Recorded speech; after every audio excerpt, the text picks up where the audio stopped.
Immune system.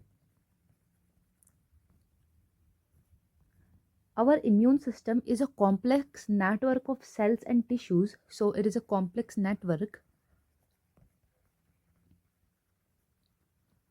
of cells, tissues, and organs.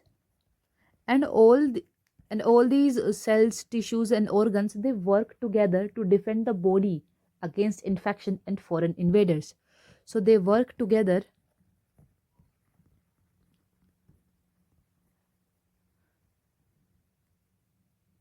to defend the body against infection.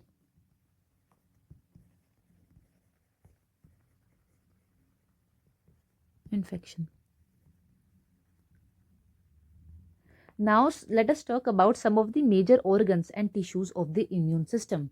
So major